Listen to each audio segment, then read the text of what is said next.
Good afternoon, League City, and welcome to today's edition of Under the Oaks. I am your host, Chris John Malios, broadcasting live from downtown League City.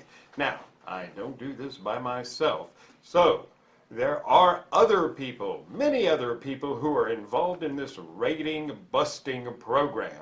For example, we have the magnificent, fantastic, and always lovely Rebecca Dodd. Thank you, Chris. She is running that massive board, It's pretty big. which makes us sound so good.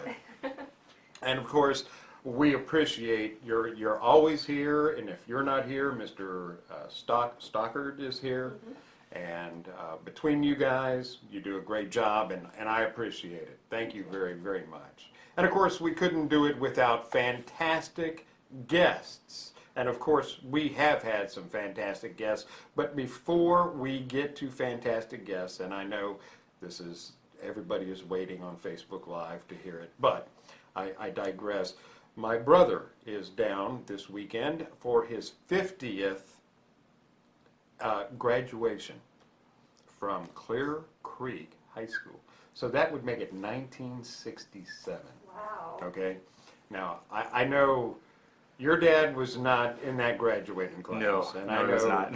I wasn't in that graduating class. and I don't think you were neither. And I don't think you were either. No. But, A few years before my time. Yes, a few days. That's exactly right. But just to give you a little bit of idea, it was the average house was $14,250 in those days. And a gallon of gas was 33 cents. So, there we go. Fun and excitement. Congratulations to my brother Jim, who will be celebrating 50 years with the Clear Creek class of 1967. And actually, he will also be celebrating his birthday. I will not give that away. I'll let you guys figure that out. But he will be celebrating his birthday that day. So, of course, as usual, I digress. I was talking about great guests, and sure enough, here we have to discuss the longest running event in our city's history. And if my understanding, it was started by the Woodsmen of the World many, many decades ago and was turned over to the American Legion Post 554 in 1948, and then turned over to the Lions Club, the League City Lions Club, which has run it since. So, I believe this gentleman sitting before me, our guest today, is the youngest man to have the reins of such a magnificent event. So, please, let me introduce Mr. Justin Grippon, who is the man of the hour. And he will be running the Texas Music Festival. Welcome. Yes, well, thank you so much for having me come on the show today. I really appreciate y'all giving me the time to share my excitement with the music festival with you guys.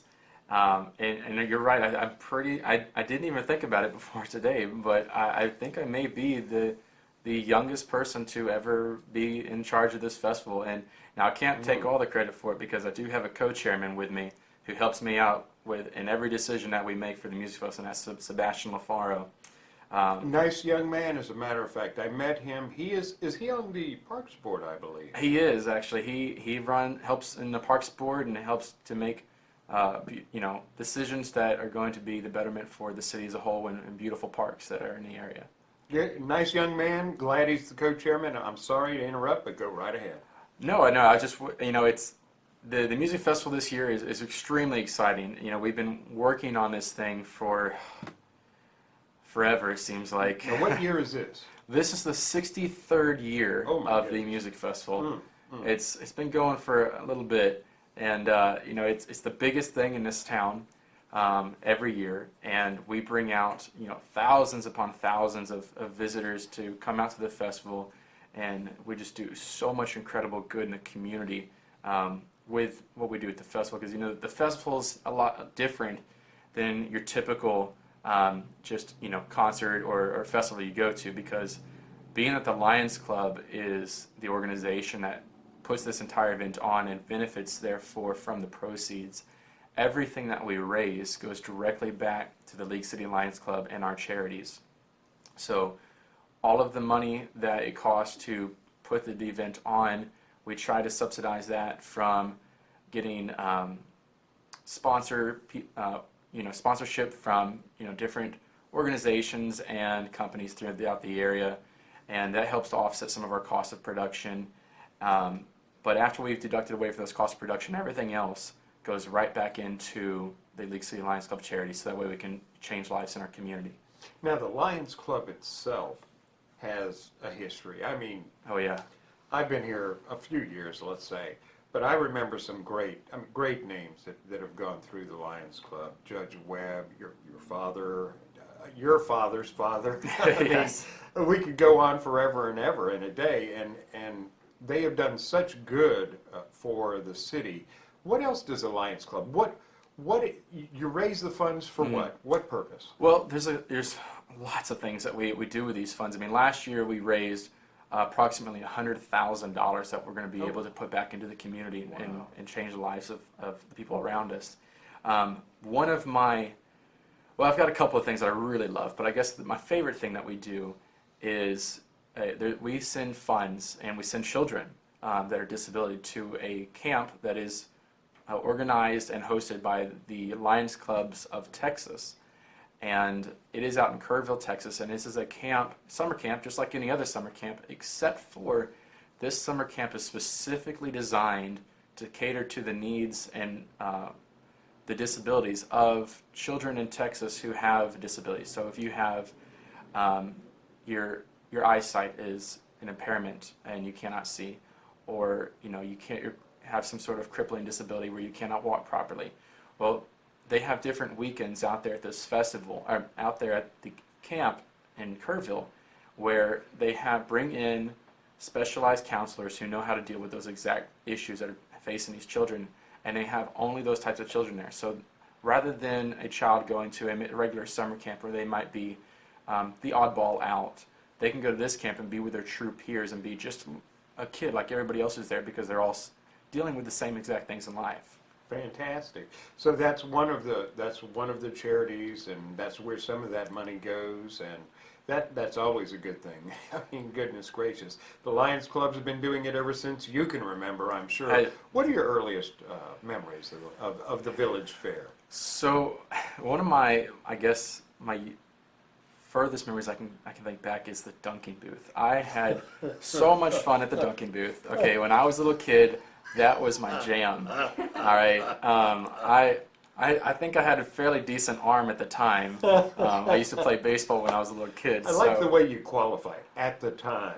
Yeah. Well, yeah. If you don't practice baseball, throwing the ball, Believe me, I understand. you lose it. But yeah, the Dunking Booth was a lot of fun, and I remember.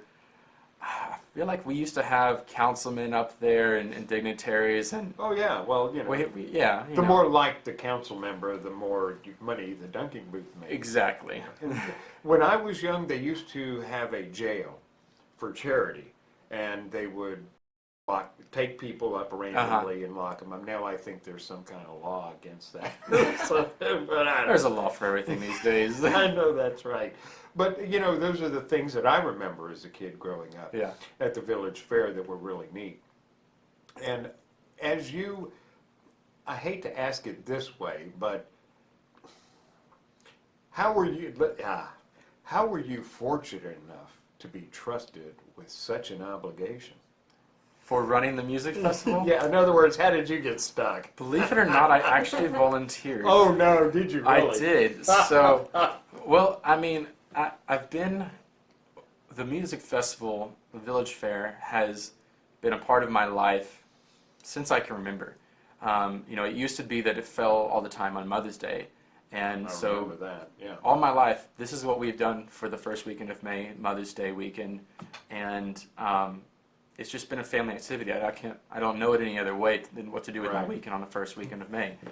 And so I've been in so many different facets of the festival. I've helped out with the barbecue cook-off. We used to have a fun run out there. I helped out with the fun run.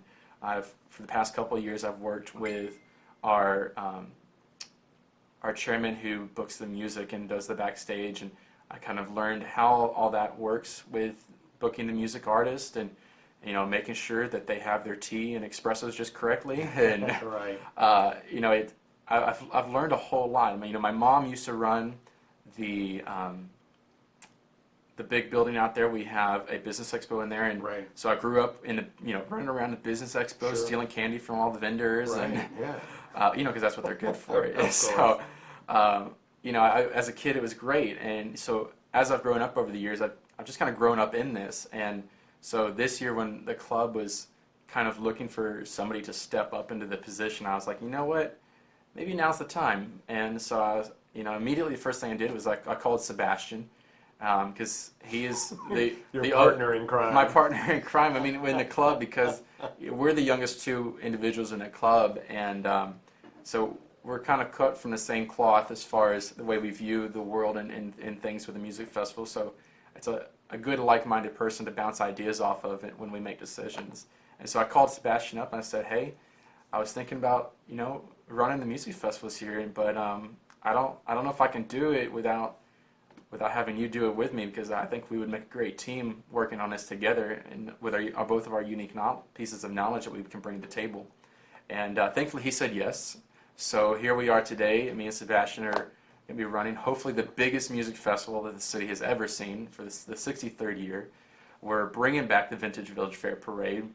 We had just such an outcry in the community to bring Amen. back. And that's something I'd like to. We're gonna dissect a little bit. Let's talk about that parade. Sure. It went away for a little while, and I understand there's concerns about police protection, cleaning up the street, blah blah blah. Well, that police protection, I tell you what, it's expensive. The things that they have to do behind the scenes would just boggle your mind. Right. And that's one thing I want to talk about. What brought it back?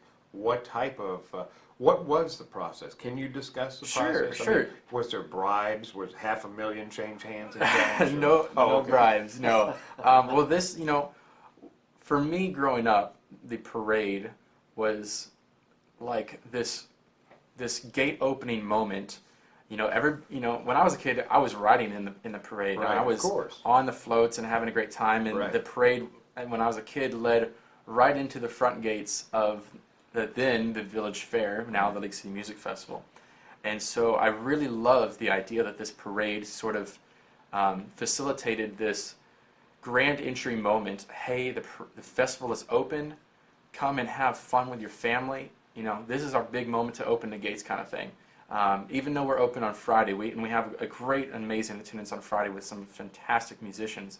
Saturday is your big day, and that's having that grand entry type of moment. I really wanted that to be part of my festival, and so naturally I got in contact with the most qualified person in this entire city for running parades, and I talked to Janice Hallis. Of course. And I said, hey, Janice, I would love to have this parade happen again, but I've never operated or produced a parade. I've helped out with a couple of, volunteering and such, but I don't know 2 cents about how to do this, so I really need your help. And so, naturally she said yes, and so now we have Janice helping us out with the music, the parade, and it's going to be great. We've got, the theme this year is a tribute to first responders. So we've got the fire chief, the police chief, and different captains who are going to be our grand marshals for the parade. And one of the things that I was an absolute stickler about with the parade this year is I did not want it to go up Houston Avenue. That's right here behind the studio. Sure, right. I wanted it to take the traditional route that it did when I was a kid. Up Highway. So we're going to go right down Main Street, hit Highway 3, and turn north into the park. Right. Very good. Very good. I agree. I mean, believe me, the other day I was looking at pictures, and I ran across my brother in 1982 was a city councilman, and we had this old Lincoln Continental with the suicide doors, 63 Bond, and it was a gorgeous Lincoln. And he was driving, I was driving, and he was in there waving to everybody. And a friend of ours took a picture, and we're just turning on to Highway 3 from 518, and you can see all the gas stations that were there in those days. Wow. And, remember the gas wars when they actually had them, in the earlier, might have been long before. I remember reading about them. Yeah, okay, I was going to say. When was that, Colonel? Yeah, okay, that's all right. I'll shut up. I think we had that in the textbook somewhere. Yeah, I digress. Okay, what can I say? So, with Miss Hallisey, of course, and just for clarification, that is the mayor's wife. Yes, it is. And she is also the lady who takes care of Holiday in the Park. She is not just the mayor's wife. She does plenty on her own, Oh, believe me. she keeps herself busy. Oh, that's It's correct. right. That's correct. And she does a significant amount for our town and our community, and we appreciate it, by the way. So with that help, you begin to formulate a plan to bring back is there an expense involved? What do we need to do? What can citizens do? Well, Is there a way to volunteer? Can we offset this? Absolutely. We highly encourage anybody who has a passion for giving back in their community to reach out to us and ask us how they could help us in volunteering to help ease some of this burden of cost, because putting an event on this size has some built-in costs that are just unavoidable. But every time that we can get either a company or a family or any kind of organization to step up and just volunteer their time, really, that's the biggest thing to help us, produce this thing. That's less cost that we have to pay out and more that we can then give back to the community in the form of either sending additional kids or providing additional funding to the Texas Lions Camp in Kerrville, or giving us more of a financial footprint so we can give more back to the Devro and they can do great good in the community, or be it through the countless other charities that we give back to. So yes, anybody who would like to volunteer, I'm always available. They can contact us on Facebook directly through our Music Festival Facebook page, or if they go to our website, they can email us at info@musicfest.com and ask us how they can get involved. But yeah, it's exciting. Now, who can be in the parade? Anybody can be in the parade, actually. So this year we've opened up the parade to a zero cost to anybody who wants to be a part of the parade. So if you want to bring your Girl Scout troop out there and all of their cookies and throw out coupons, I don't know, but whatever. It's totally open for anybody to come, and it's completely free for anyone to join. So what is the process? Where is the staging? I mean, do you know how many people will be involved yet? Is there a registration? There is. So we're still working on getting different organizations to have floats out there. We've got lots of veterans and volunteer and first responders coming in from the entire Texas area who are going to be in the parade. We've got a motorcycle group that's coming from all across Texas that are retired first responders, firefighters, EMS, police men and women, and they're going to be coming out to the parade. But all you have to do if you'd like to enter a float into our parade is simply go to our website, click under, I believe it is events, and if you go here, there's a little button you can click that says sign up for the Saturday parade. It'll take you to our online form where you can then hit enroll, and it's as simple as that. Fantastic. Okay, so we've got the parade. Where's it going to start again? So we're going to be going right down Main Street. So I believe it's over on by Helen's Garden. Oh, okay. So Kansas. Kansas? Yeah, Right. Kansas Street. Kansas would be Helen. So we're going to be staging over there by Helen's Garden on Kansas Street at 8:30, and the parade itself starts at 9:30 a.m. And we'll be probably talking about first responders, Art Hewitt maybe? I think so. Yeah, a little bit, kind of remembering what he did for our community, because he was very significant in helping out. So now we've got the parade. Now, the Village Fair traditionally started on a Friday and it goes Saturday and a Sunday. Now, the parade is Saturday, is that right? The parade is just Saturday. Now, Okay. You're right. The festival begins on Friday at 3 o'clock. And we've done something a little bit different this year with the kind of the pricing and the timing. So in the years past, once the gate opens... Before we Sure. get to the official gate opening, Okay. isn't there something you guys do prior to that, maybe on a Thursday or Friday? Are you referring to the Kids Yeah, that's Kids Day? exactly Absolutely. right. Come on, tell us the story, So, man. That's what it's we want to know, what's the- going on. Tell us what your organization does for this community, because a lot of people don't know. Well, They just don't know. the Kids Day is so exciting. There's not many opportunities that are presented to kids like this, that what we do. So on Friday, in the middle morning type of part of the day, and we're going to, we've invited CCISD, Dickinson ISD, and HISD, and we've reached out to the different leaders in those districts and in those schools who deal with the youth there that are suffering from some kind of disability, right? And we invite them to come out. We open up our entire carnival to all these kids to ride completely for free. So they come in on all these school buses, and they go out there, and they've got, the schools will bring out whatever kind of personnel is required to make sure that these children are safe doing what they're doing. And then we open the carnival up completely to them to have fun and just be kids for a little while and not have to worry about, what it is in life that's hampering them, and just have fun. And then we have Whataburger, who's going to be coming out to provide the fixins and foods for the children. And it's just an incredible thing. And we're working on some additional stuff that I can't quite share Right. yet. I That's going to be understand. part of that event. I understand. There may be a few cameras that I understand. involved I understand. with maybe some big organizations and some dignitaries. But those are still in the works. And but it's an incredible thing, because the reason that I got involved in Lions Club is because I have a passion to give back to my community. I'm not okay with just standing idle while things happen around me. I want to be the person affecting change.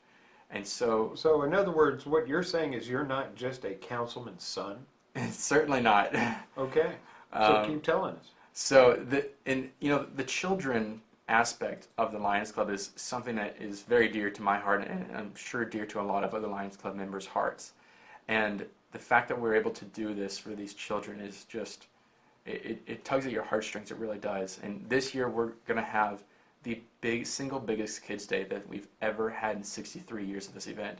We're going to have in excess of 800 people out there. Wow. Wow. Do you need any volunteers for that? Do you need people to We come out and absolutely help? need volunteers to help for that. Especially somebody who has worked with children in the past, somebody who has experience in that. We'd love to have your help out there, because there's a lot of things to do. Now, the schools themselves, they pretty much handle kind of the needs of what these children need that are kind of specific to them, but keeping everything a somewhat organized chaos is on our shoulders. So corralling them all, Yeah. and getting them through the process. So we absolutely need as many volunteers that are willing to jump in and Help park the buses or direct them. There's a lot of things that need to be done for a day like that. And I got to say, I mentioned this only because I worked for the county for a long time with the Parks Board, and the Village Fair, of course, was in Galveston County Park, and I spent many a night there. Right. And watching the process. There is a lot of stuff that goes on in the backgrounds that no one has any idea, specifically Thursdays. They think, well, they just come in, they set up, they make their money, they go Yeah. on. Well, no, there's a lot more to that. And so now we're at Thursday, and the carnival's going and everything. It's almost like a trial run. Friday. Okay, so yes. So you've had your trial run, and you're ready to go, you're ready to open up. What's it kind of like on Friday? Everybody's just a little chaotic and excited, or? Well, it gets kind of crazy Thursday, really. That's the craziest day, before we let the public in, when we're setting things up. Yeah, the You've got check-in. trailers moving this way, you've got barbecue teams going this way, you've got, the carousels going up. I mean, it's an organized chaos. It really is. I got a timeout, please. I've got to tell you a story, and maybe I shouldn't, okay? But this is one of my favorite memories of the of the Village Fair, and it's not really of the Village Fair. They were setting up tents, and they were trying, the gentlemen of the Lions Club were trying to decide where the power lines were underground. Uh-oh. And I see where this is going. this is exactly where this is going. And of course, it's the county, so nothing's marked, okay? So one of your fine gentlemen had one of those steel stakes, put it in the ground, the other one hit the hammer, and all of a sudden, kapow! Oh my my gosh. Oh my gosh. We found it. Yeah, you found it all right. Wow. Yeah. Oh, I always think about that. It was, it's funny now. Okay, it wasn't funny then. It was funny now. I can't imagine it being that funny then, but it's hilarious now. It was hilarious. Yeah, we went, oh, and then of course no electricity, and then of course, Oh, no. yeah, right. You know, well, now you understand. Yes. You can understand. Well, thankfully now most everything is giant whisper generators out there, I understand that. and those cords are very visible. There's no mistaking those. That's right. I'm sorry. I got you off track. No We were worries. on Friday. It popped into my mind, and I thought, oh, should I share that one or should I not? Well, I just had to. I'm sorry. So we're at Friday. So after all the chaos of getting Right. everything set up, Friday the gates are going to be opening at 3 p.m. Sharp. 3 p.m. sharp, yes. Okay. And this is particularly exciting this year because when we were talking to people last year, you know, how they liked the festival, things that they liked, and things that they felt maybe we could have done a little bit better.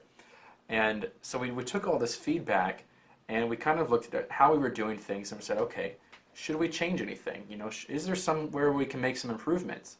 And so, you know, the Lions Club here in Lake City, one of the things that we are super passionate about is giving back of not only money, but giving back of our time to the community, right?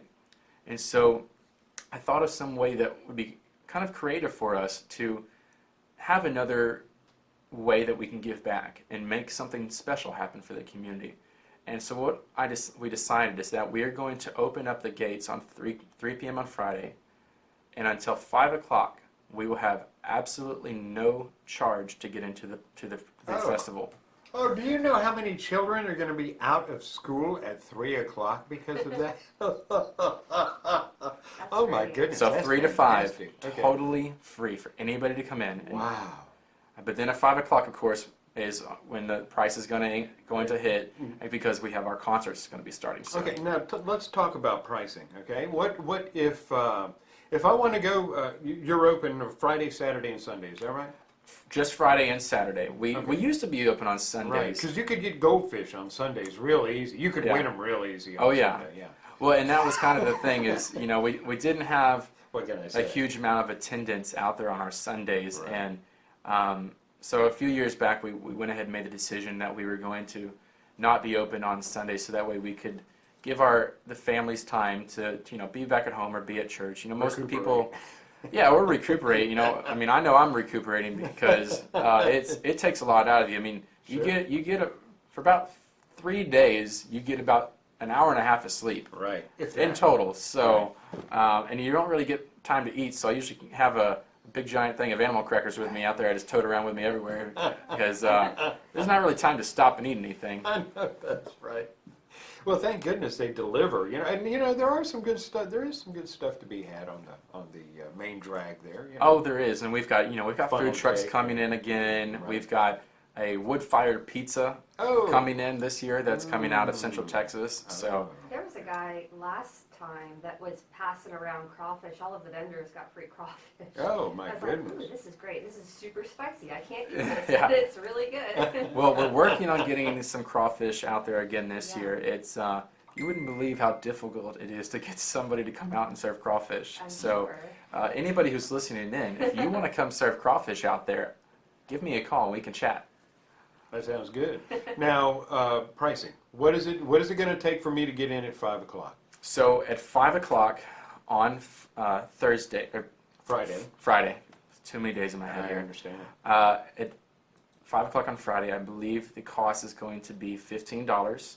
Now, don't hold my feet to the fire on that because Okay. we make that kind of solidified decision when we go to print on our tickets, which is going to be happening in about 2 weeks. Okay. We'll be getting printed tickets. So up until that point, there's a little bit of movement in that, dollar here, dollar there. Right. And we try to make sure that we hone in on the best value that we can give to, families coming out, because ultimately we want this to be not only a profitable endeavor for our charities, but we want to make it accessible for all families to come out there. I don't want finances to be such a burden that a family can't come out and have fun. Right. I understand that. So if I wanted to go to both days, is there a pass I can buy? There is. I'm actually really happy you mentioned that. So we have an advance sale going on right now until April. And until April, it's discounted. April the 1st? April the 1st. Okay. Until then, it's discounted by 20%. Oh, goodness, So okay. if you buy your VIP pass now or your weekend pass now, you're going to get it at only $20.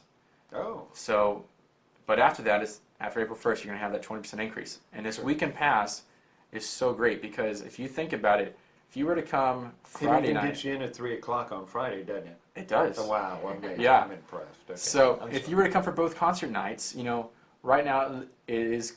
Okay, now that includes the concerts and everything. In Concerts other and words, everything. once you're in, you're in. Once you're in, you're in. Now, Okay. can't leave. Oh, okay, okay. So there's no re-entry. So if you leave, So you got to be there for 48 hours? no, not if you have the weekend pass. If you have the weekend pass, you can come and go as you please. Okay, I just wanted to kind of verify. But if you come in and you come up to our gate and you just buy single day entry, Right. once you enter the park, that's it. Right. So if you get in there at 9 o'clock in the morning, You're there all day. you better bring an easy up or something because you're going to be there for a while. Okay. But no big deal because we've got so much fun to be had out there. Why would you want Right. to leave? That's true. I mean, I'm out there for 3 days and I don't want to leave. I can I come appreciate home to that. shower and get back out there as quick as possible, and that's about it. So So the VIP pass would probably be the way. Is that what the VIP pass is? we've or got what is we've the got VIP two pass? types of You passes noticed- online. Yeah, I We've noticed you mentioned that. Yeah, so we've got the weekend pass, which is just a general admission to the entire festival, but for 2 days instead of coming out and purchasing a single pass for just Friday or Saturday. Got So it. you get a little bit of a price break by buying the pass together.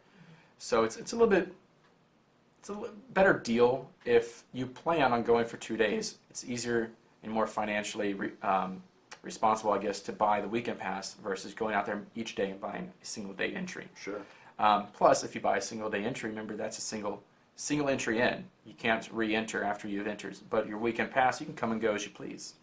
So we really encourage people to get this weekend pass. It's a great way to do it. Now, the VIP is really exciting.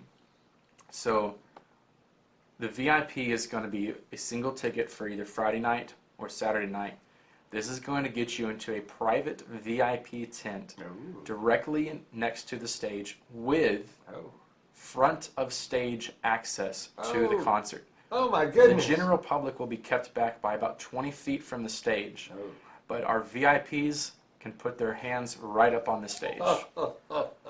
I can see what this is going to cost. Okay. So. It's not as not that bad as you would bad. think. Okay, have we come up with a? Is there a dollar figure yet? Or there are we there still is an flexible? exact dollar Oh, figure on okay. this. So I noticed Rebecca smiling. Yeah, well, I got What it. do I you pulled it up know? there for Oh, you. she knows. Okay. yeah, See, I got my short eyeballs on. it's Okay. for Friday night we've got an incredible lineup that is going to be out there. We've got Tracy Bird as our headliner. The guy behind Watermelon Crawl, Keeper of the Stars, Right. big time.